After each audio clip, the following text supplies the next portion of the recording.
Okay. Believe it or not, this is a good ripoff.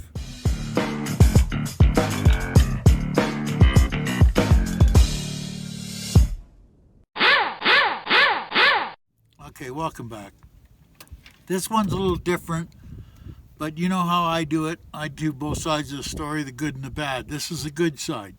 I'm going to put this in with a ripoff, but it's nowhere near a ripoff. It's just, it could have gone so wrong, I don't even want to go there.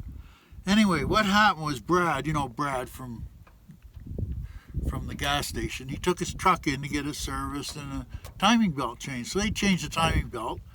And now the guy that owns the shop is a good friend of mine, by no means. But that's not why he did it. He doesn't even know I'm doing this.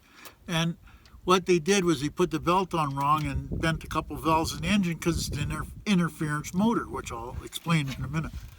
So, without a question, they just replaced the motor in Brad's truck. Without a question. Now, this could have went so wrong. But I got to admit it, I shouldn't say their name, but I will. And it was Bob at Promech Automotive in Drayton Valley, Alberta.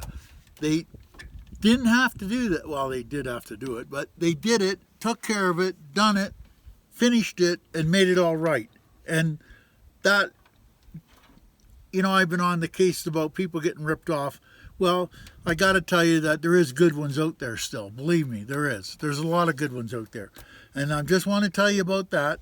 It's a little screw up on their part, but they did it, no cost to Brad at all. So I want to, give them a thumbs up to Bob and the gang at Promech because they did the right thing. Now, getting back to the interference motor. Now, if you got an overhead cam or whatever and it's got a timing belt in it, you Google your engine, the size of it, and it'll tell you if it's interference or non-interference. Interference is when the belt breaks and bends the valves. If it's non-interference, it can spin and it won't do no damage. So if you got an interference motor, change the belt. If it says 50,000, change the belt.